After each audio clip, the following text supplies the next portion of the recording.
અમદાવાદ શહેરમાં વરસાદનો વિરામ પણ જળભરાવ યથાવત જોવા મળી રહ્યો છે। બોપલની જયદીપ એન્ટાઇઝમાં પણ ભરાયા છે વરસાદી પાણી। 3 દિવસથી રહીશો ઘરની બહાર નીકળી શક્યા નથી। મનપાએ મશીનો મૂકીને પાણી ઉલેચવાની કામગીરી શરૂ કરી।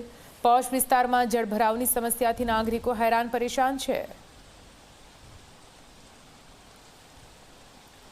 તો આપ જુઓ જયદીપ એન્ટાઇઝમાં કઈ રીતે પાણી ભરાવાની સમસ્યા, વરસાદ નથી પરંતુ પાણી ઓસરવાનું નામ નથી લઈ રહ્યા, એટલા માટે જ હાલ તો પાણી ઉલેચવા માટે અહીં મોટરો મૂકવામાં આવી રહી છે, જેથી અહીંથી પાણીને બહાર કાઢી શકાય। જો કે તેને લઈને પણ કોઈ વધારે પાણી બહાર ઉલેચી શકાયું નથી। જુઓ કેવી રીતે અહીંના લોકો હેરાન પરેશાન। સતત 3 દિવસના વરસાદ બાદ અમદાવાદ શહેરમાં વરસાદ તો રોકાયો, પરંતુ હજી ઘણી બધી મુશ્કેલી મૂકીને ગયું છે વરસાદ। અત્યારે હાલ આપ દ્રશ્યો જોઈ રહ્યા છો કે જે બોપલની જયદીપ એન્ટાઇઝના દ્રશ્યો છે, જ્યાં સોસાયટીઓમાં, બિલ્ડિંગમાં, કોમ્પ્લેક્સમાં જે પાણી ભરાઈ ગયા છે એના કારણે હજી પણ લોકોને રાહતના શ્વાસ લેવા નથી મળ્યા। અને દ્રશ્યો હાલ આપ જોઈ રહ્યા છો। મહત્વની વાત એ છે કે જ્યારે વરસાદી પાણી ભરાયું ત્યારે ડ્રેનેજ પણ બેક મારવા લાગી અને લોકોને અનહાઇજેનિક પરિસ્થિતિમાં રહેવા માટે મજબૂર થવું પડ્યું। લોકો સાથે વાતચીત પણ કરીએ, એમને પૂછીએ કેટલી મુશ્કેલીનો सामना करना पड़े, कितनी मुश्किल पड़ी? अरे मैम, इधर हर साल ही प्रॉब्लम हो जाता है हमें। मेन प्रॉब्लम ये है कि जो एएमसी का मेन ड्रेनेज है वो यहाँ से जा रहा है। पहले ये नीचे था, रोड ऊपर हो गया और वो ड्रेनेज नीचे आ गया, तो जैसे ब्लॉक होता है पूरा पानी ऊपर है और गंदा पानी है। वो उस साइड अगर देखेंगे तो जो चैम्बर है उसे पूरा पानी ऊपर आ रहा है। बिल्कुल, आप जણાવો કેટલી મુશ્કેલીનો સામનો કરવો પડ્યો અને કઈ કઈ તકલીફો પડી, કેટલા દિવસથી ઘરમાં છો? ગુરુવાર બપોર પછી પાણી ભરાયેલા છે। મેં પોતે હું 11 નંબરમાં રહું છું, જયદીપ એન્ટાઇઝમાં 11 નંબર। મેં કોર્પોરેશનમાં 3 થી 4 ફરિયાદો આપી, મારા ટોકનો બી છે। આજ સવારે બી મેં લેન્ડલાઇન ઉપર થલતેજ વોર્ડમાં બી પ્રયત્ન કર્યો, ત્યારે માંડ આ લોકો આ એક ફાઇટર મૂક્યું છે। એ બી મૂકીને એ લોકો તો માણસો જતા જ રહ્યા છે અને કહીને ગયા છે કે આ બંધ થઈ જતા અમે કોઈ જવાબદાર નહીં, બરાબર। હવે અહીંયા ગટર છે, ગટરનું કનેક્શન કોર્પોરેશન ખબર નહીં કઈ રીતે આપેલું છે, બધું પાણી બેક મારે છે। અને અત્યારે તમે જોઈ શકો છો કે અમારા જે નાના છોકરાઓ છે એના દૂધ પાણીનો બી પ્રોબ્લેમ છે અને અત્યારે અમે બહાર નીકળી શકતા નથી। લેડીઝ માટે તો અત્યારે એટલી જાણે નજર કેદ થઈ ગયા ને એ રીતની પરિસ્થિતિ છે।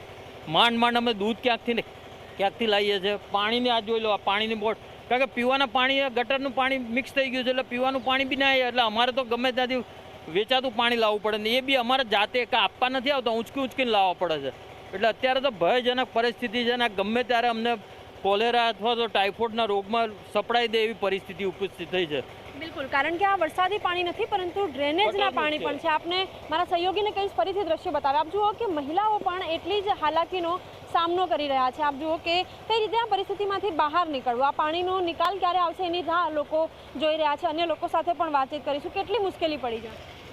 સર, ઓલમોસ્ટ 2 દિવસ પછી નીકળ્યા છે બહાર, કારણ કે એ જ પ્રોબ્લેમ જે આપણે અમારા નેબર છે એમણે કીધું કે આ એકચ્યુઅલી આ ગટરનું જ પાણી છે। હવે તમે અંદર બી જઈને જોશો ને તો બધું જે ગટરનું જે કીચડ કાદો હોય છે આ બધું એ જ છે। અને આજે ઓલમોસ્ટ આ કંઈ પહેલી વાર આ તો પાણી ભરાવ્યું, બાકી છેલ્લા 3 વર્ષથી એએમસીમાં બધાને કમ્પ્લેન્ટ્સ આપી છે કે આ બહુ વર્સ્ટ સિચ્યુએશન થઈ શકે છે, પણ કામ ચાલુ છે। હવે આજે એટલી સિચ્યુએશન 3 દિવસથી સેમ કન્ડિશન ચાલી રહી છે। ફોન કરીએ છે, સાહેબ ગાડી મૂકી જા, એવું ગાડી મૂકી છે, બધું બરાબર, સોલ્યુશન ઇઝ ઝીરો, બરાબર। હજુ સુધી એ જ વસ્તુ કે આજે ઘરમાં આજે બધા આજે એમણે કીધું ટાઇફોઇડ, કોલેરા, અહીંયા નર્મદાની લાઈનો જાય છે, કોને ખબર કે પાણી જરા બી લીક થયું, અંદર ગયું, બરાબર। બેઝમેન્ટ ટાંકી છે બધાના બોર છે, બધાના બોર પાણી આજે જે બહુ જ બેઝિક નેસેસિટીઝ માટે અત્યારે તકલીફ પડી રહી છે।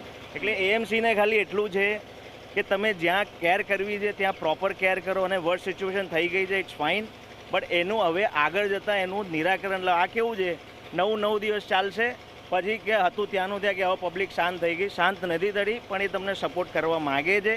બટ તમે આવો, નવી લાઈનો નાખો, બધે નવી લાઈન નાખી રહી છે, ખબર નહીં શું કરે છે। શેલા, સાઉથ બોપલ જાઓ, શીલજ જાઓ, ડેવલપ, આ બેઝિક નેસેસિટી છે, બરાબર। Thank you very much. બિલકુલ, લોકોને માત્ર દાવાઓ નથી જોઈતા, પરંતુ કોર્પોરેશન એ દાવાઓ પર કામ કરે તે પ્રકારની અપેક્ષા જનતા રાખી રહી છે. હવે મારા સહયોગીને કહીશ કે સામેની જે બિલ્ડિંગ છે ત્યાંના પણ દ્રશ્યો બતાવે. આપ જુઓ કે પાણી ઉલેચીને જાહેર રસ્તા ઉપર સોસાયટીવાળાઓએ નાખવું પડી રહ્યું છે કે જેથી તેમનો એરિયો ખાલી થાય તેઓ બિલ્ડિંગની નીચે ઉતરી શકે. પરંતુ આ ડ્રેનેજના પાણી છે જે રસ્તા ઉપર ફરી વળી રહ્યા છે અને એના કારણે લોકોને બીમારીનો સામનો પણ કરવો પડે તે પ્રકારની સ્થિતિ જોવા મળી રહી છે. હવે આ દ્રશ્ય આપ જુઓ કે જ્યાં જયદીપ એન્ટાઇસ ખૂબ પોશ એવો એરિયો, પરંતુ પોશ એરિયાની સ્થિતિ અત્યારે હાલ આપ જોઈ શકો છો. મનપાએ ફાયર ફાઇટર જે પમ્પિંગ છે એ મૂક્યું છે, પરંતુ કેટલા સમય સુધી આજે કામગીરી કરશે અને જે લોકોને બાંયધરી આપવામાં આવી છે કે કદાચ આ મશીન બંધ પણ થઈ શકે છે, પરંતુ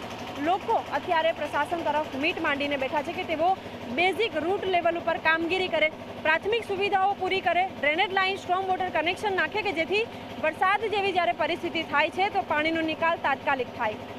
કેમેરામેન તુષાર શાહ સાથે સપના શર્મા, ઝી 24 કલાક, અમદાવાદ.